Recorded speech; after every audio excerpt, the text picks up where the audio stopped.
Il est 20h14, on est en direct dans Europe 1 Soir Week-end, 19h-21h. Yannick Aleno est mon invité. Bonsoir Yannick Aleno. Merci d'être là, chef étoilé, fondateur de l'association Antoine Aleno et du mouvement Impact dont on va parler parce que là aussi c'est une nouveauté. Merci d'être dans ce studio, d'autant plus qu'on le disait peut-être pour les auditeurs qui nous écoutent, que vous avez un service là qui va être lancé. Vous êtes là dans ce studio. Merci en tout cas. Votre voix est importante pour la sécurité routière. Vous en avez fait votre fer de lance, Yannick Aleno. Je rappelle juste pour les auditeurs d'Europe 1 que vous avez perdu votre fils Antoine. Il avait 24 ans, tué par un chauffard récidiviste, alcoolisé, drogué, multirécidiviste, à bord d'une voiture volée. C'était en mai 2022. Évidemment, d'abord, je suis obligé de vous demander, Yannick Aleno, comment ça va ? Je suis très en colère et vous avez oublié de préciser que la personne qui a tué mon enfant devait être en tôle à ce moment-là. Il devait purger ses 6 mois. Donc, comment on peut ne pas être en colère de laisser nos gamins sur le trottoir comme ça à cause de gens aussi irresponsables que ça? Non, il est responsable. Il a été condamné à 7 ans de prison, impossibilité de passer le permis de conduire pendant 5 ans. Comment vous prenez cette condamnation, Yannick Aleno? Alors, je vais revenir au procès parce que ce qui était intéressant, c'est qu'il a quand même passé son permis, parce qu'il l'avait plus. Dans les 2 ans qui ont suivi le meurtre de mon enfant, il a réussi à passer le permis, il a réussi à se faire réattraper par la police pour un défaut d'assurance. Donc, qu'est-ce que je voulais que je vous dise ? Je crois qu'à un moment, il va falloir qu'on se mette tous autour et c'est une responsabilité commune que de demander, en fait, que ce genre de choses n'arrive plus, quoi. Comment un gars qui a tapé un gamin en plein Paris à 130 km/h puisse encore repasser son permis dans une période d'attente, 2 ans d'attente avant qu'il soit jugé d'ailleurs. Donc voilà. Mais c'est une série de dysfonctionnements inadmissibles, Yannick Aleno. Les réponses, est-ce que vous en avez obtenu quelques-unes depuis ce drame ? Des réponses, on en attend parce que on a comment dirais-je, démarrer un travail avec Didier Rebut qui est un professeur en droit et un pénaliste Cornet Gentil, au début de l'association, mis autour de la table des gens dont c'est le métier, des grands spécialistes. Et on a travaillé pour proposer une nouvelle loi qui s'appelle l'homicide routier, c'est-à-dire qu'à partir du moment où on prendra de la drogue et de l'alcool et qu'on fera un meurtre, on va dire routier, ça sera plus un homicide involontaire, c'est-à-dire ça sera plus considéré comme un accident. On est d'accord qu'on est loin d'un quelqu'un qui a pris le soleil dans l'œil et qui a renversé quelqu'un de façon malencontreuse. Donc c'est une nouvelle approche qui nous est proposée, moderne, qui correspond à l'époque. Alors, c'était le député Éric Pauget qui avait porté effectivement cette proposition, mais tout ça ça s'est arrêté net avec la dissolution de l'Assemblée nationale. Est-ce que vous avez bon espoir que ça revienne sur le tapis ? Écoutez, on a eu une validation du texte à l'unanimité en première lecture à l'Assemblée nationale de façon transpartisane, donc ce qui est quand même assez unique parce que généralement, quand on les voit faire, ils sont plutôt contre tout, les uns les autres. Donc après, c'est passé au Sénat, on a eu une validation du Sénat et ça devait revenir à l'Assemblée nationale le jour où le président Macron a dissolu. Voilà. Donc aujourd'hui, qu'est-ce qu'on demande ? Franchement, ce jour-là, vous deviez être dingue. Pardon, Yannick Aleno, on peut se dire les choses. C'était. Non, mais vous dites c'est pas possible. Mais non, c'est pas possible. C'est pas possible d'avoir fait autant de travail, d'avoir fait tomber les verrous de la Constitution française, parce qu'on nous opposait, c'est pas constitutionnel. La preuve que en fait, ça l'est, on peut le faire. Mais non, c'est rageant, mais c'est la vie politique est comme ça. Moi, je juge pas ça, chacun ses responsabilités. Vous demandez le retour du texte en urgence ? Oui, je demande le retour du texte en urgence. Vous savez, il y a François Bayrou est pour, Gérald Darmanin est pour, Bruno Retailleau est pour, Yael Braun-Pivet est pour. Donc ils sont tous pour, il suffit de 2 heures en fait pour voter ce texte.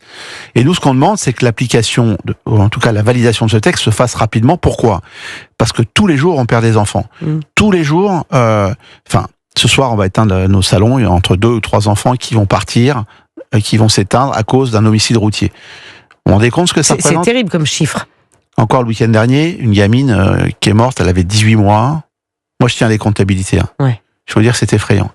Tous les week-ends, vous comptez le nombre d'enfants partis trop vite à cause Je reçois malheureusement, depuis qu'on a fait l'association, des retours. Et encore une fois, le week-end dernier, 18 mois. Un homme qui avait pris le volant de sa voiture, sous emprise et qui a tapé une autre voiture et il a tué une enfant de 18 mois. Comment on doit réagir par rapport à ça? Pourquoi on attend? Mais alors justement, votre nouveau mouvement Impact, baptisé Impact, peut-être expliquer aux auditeurs d'Europe 1, en fait, vous voulez que des acteurs du privé et du public se mettent d'accord pour que la technologie se mette au service de la sécurité routière? Comment ça se passe? J'ai une conviction forte, c'est que grâce à la technologie, on pourrait avoir... Il y a un plafond de verre. Aujourd'hui, c'est 3500, 3700 personnes qui meurent en France sur les routes. Je rappelle les chiffres internationaux. Oui. Mondialement, c'est 1 200 000 personnes, dont la moitié sont des jeunes.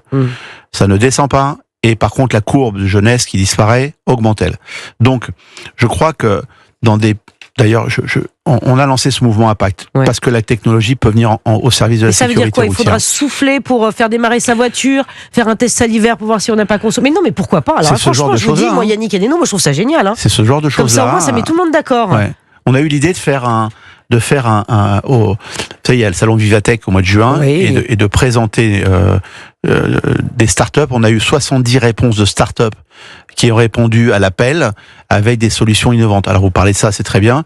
On a eu par exemple une proposition d'une solution liquide pour éviter l'aquaplaning. On a eu une solution d'un jean airbag. On a eu une proposition.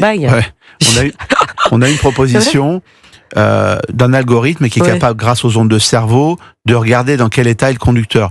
On a parlé de l'alcoolémie, quelqu'un qui a inventé des volants capables de détecter la sudation alcoolique. Donc, on s'est rapproché au départ de la Fondation Renault, qui est un vrai soutien pour nous depuis le début. Et puis, on a été frappé à l'ensemble des grandes sociétés françaises pour leur demander qu'ils nous donnent les moyens d'agir.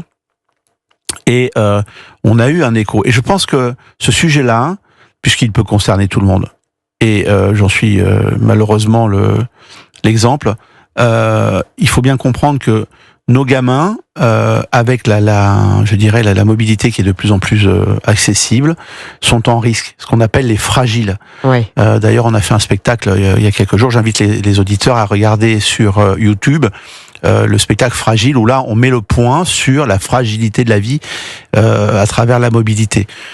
Donc, on a des solutions qui vont arriver. 30 pays ont répondu quand même, c'est pas rien.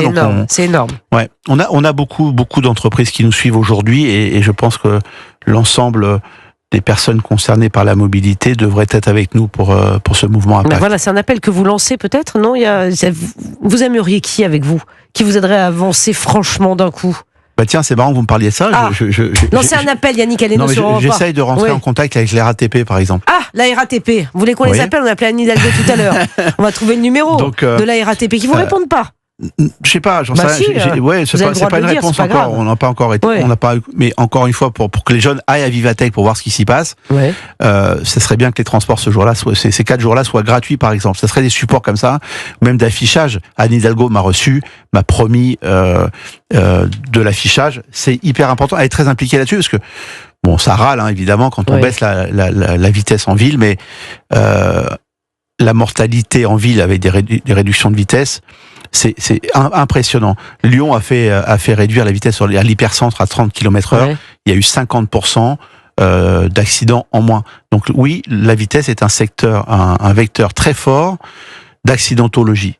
Très fort. Yannick Aleno, alors je vais peut-être un peu vite, mais est-ce que vous ne pensez pas que la voiture autonome, finalement, c'est la solution, qu'il faudrait peut-être travailler à développer la voiture autonome, parce que finalement, vous rentrez une destination. Bien sûr, c'en est une, mais... Parce que là, il n'y a plus de problème de... Non.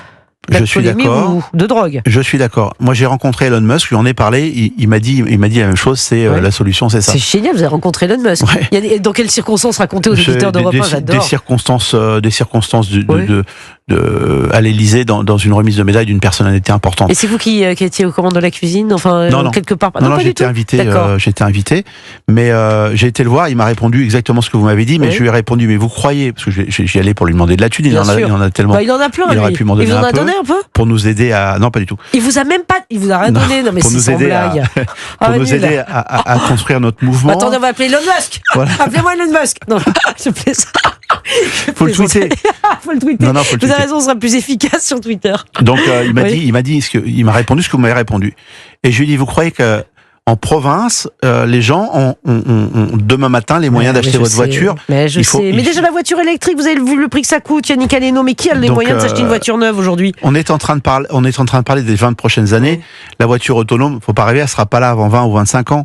Donc là, je suis en train d'essayer de gérer un problème que nous avons dans nos sociétés et qu'il faut absolument résoudre. En tout cas, si on sauve 2, 3, 4, 5 enfants par an, on aura déjà gagné le combat. C'est énorme, voilà. Yannick Aleno. Et pourtant, les derniers chiffres, je ne sais pas si c'est un lien, parce que parfois il y a des explications, mais vous avez vu que il y a quasiment 195 personnes décédées au mois de février sur nos routes. Il s'agit du chiffre le plus bas depuis plus de 70 ans. Évidemment, 195 personnes de trop. Bien sûr, Yannick Aleno, bien sûr. Mais est-ce que c'est pas le reflet d'une certaine d'un début de prise de conscience, ou vous pensez que c'est un hasard? J'espère que c'est ça. J'espère que c'est la raison. Et c'est pour ça que je pense que nos responsables politiques doivent agir là-dessus, ce qui nous permettra à nous de faire des campagnes, parce les gens ont encore des vieux réflexes. Il faut déconstruire les vieux réflexes et de dire ne prenez pas la voiture quand vous avez picolé. Laissez faire les autres. Enfin, mais attendez, pas que picoler, Yannick Aleno, parce que la drogue, mais pardon, c'est un fléau. Moi, je trouve on n'en parle pas assez, des gens qui consomment n'importe quoi, mais c'est une catastrophe. Mais il y en a tellement. Déjà, il faut pas légaliser. Ça, c'est un truc auquel il faut s'opposer aussi. Je crois vraiment, fermement, et tous ensemble. Et en fait, quand on a fait ce spectacle, on a essayé de faire prendre conscience, parce que c'est par les enfants et les jeunes que je pense que tout ça évoluera, de leur dire que évidemment, la récréativité est un truc important. Mais il y a la responsabilité derrière aussi. Quand on prend le volant, on n'est pas tout seul. L'autre fois, je rentrais les distracteurs. Oui. Les distracteurs. Je prends une moto-taxi parce que j'étais pressé de l'aéroport. Je regardais dans les voitures, tous, 98% étaient au téléphone en train de répondre à des textos ou même à regarder des films. Donc je veux dire, les distracteurs sont... c'est pas possible. Mais ça, c'est interdit, ça c'est sévèrement sanctionné, financièrement en tout cas, non Yannick? Oui, mais bon, pas suffisamment. Vous n'avez pas chopé. Donc aujourd'hui, je pense que la technologie peut nous aider à ça. Moi, on pourrait demander à l'ensemble des opérateurs téléphoniques, Orange, Free, Bouygues et autres, SFR, de se mettre autour de la table ensemble et de dire, OK, nous allons chanter les téléphones quand on ressent une mobilité. Vous voyez ce que je veux dire? C'est quand même pas. Vous croyez qu'ils le feraient, ça? Pour leurs clients, je sais pas, il faudrait qu'ils se mettent tous s'ils sont ensemble, ça va aller. Je veux dire, il y a pas de défaut commercial, c'est-à-dire que c'est une prise de encore une fois, on parle d'une prise de responsabilité de la société. Donc, quand on vend un téléphone, je crois qu'on a une responsabilité vis-à-vis de ça. Et en plus, les téléphones sont déjà équipés de tout ça, donc c'est pas une grosse souffrance, vous voyez. Et puis, dans la proposition du texte de loi, il y a une circonstance aggravante, c'est l'utilisation du téléphone portable. Voilà. Et quand le téléphone détecterait un mouvement d'un véhicule, il dirait est-ce que vous êtes en train de conduire ou pas? La réponse c'est oui. Si vous montez, si vous tuez, vous allez en répondre au juge.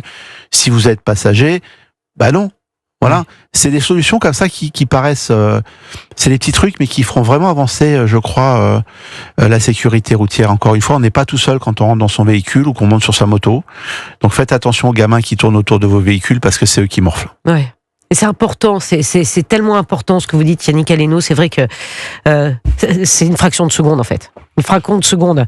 Vous nous écoutez évidemment sur la route. Europe 1. Bien sûr. Vous êtes peut-être au volant de votre voiture et certainement que vous êtes sensible au discours de Yannick Aleno et qu'il faut faire bouger les choses. C'est une évidence. On a la technologie nécessaire aujourd'hui, ce qui n'était pas le cas à l'époque de nos parents. C'est vrai qu'on n'a pas conscience du nombre de morts sur les routes à l'époque de nos parents, à la limitation de vitesse. On avance petit à petit, mais peut-être pas assez vite. Moi, ce qu'il faudrait, c'est qu'effectivement cette proposition de loi finalement aboutisse, qu'on agisse sur le délit d'homicide routier, que ça avance. Yannick Aleno, peut-être en urgence, vous avez cité les noms, le Premier ministre, le garde des Sceaux, tout le monde est pour. Donc maintenant, il n'y a plus qu'à. On vous demande 2 heures de travail. Il n'y a plus qu'à. Voilà. Il n'y a plus qu'à, Yannick Aleno. Pour sauver des vies, c'est 2 heures. C'est pas grand-chose. 2 heures de travail pour sauver des vies, dit Yannick Aleno sur Europe 1. C'est extrêmement important. Yannick Aleno, je crois que vous allez rejoindre votre restaurant. Voilà. Merci d'avoir pris un peu. C'est quoi le menu? Faites saliver peut-être les Ah, j'adore. Attendez, j'ai un chef étoilé dans le studio. Je suis obligé de vous poser une question. Non, mais alors, je vais faire mieux que ça. Je vais vous donner une recette. Ah, j'adore. Hier, j'ai sorti une lasagne d'artichaut, donc quelques feuilles de pâtes que vous pouvez acheter, même des pâtes à lasagne. Une jolie béchamel, je pense que c'est pas très compliqué de savoir la faire. Et j'ai commencé à frire les artichauts, les petits artichauts, vous savez. Oui. Et j'ai monté comme ça, avec un peu de fromage, la lasagne, minute. Quel fromage, Yannick Aleno? Parmesan. Ah, parmesan. Et vous glissez ça au four sans presser, surtout. Donc vous mettez vos artichauts frits à l'intérieur, etc.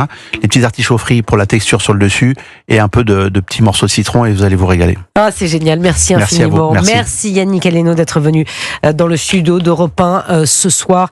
Et bon service. Merci. Bon service en tout cas. Oui. Ah ben bon service, voilà. Et vous nous avez fait saliver. J'adore les recettes. Merci infiniment. Il est quasiment 20h30 sur Europe 1, le journal permanent.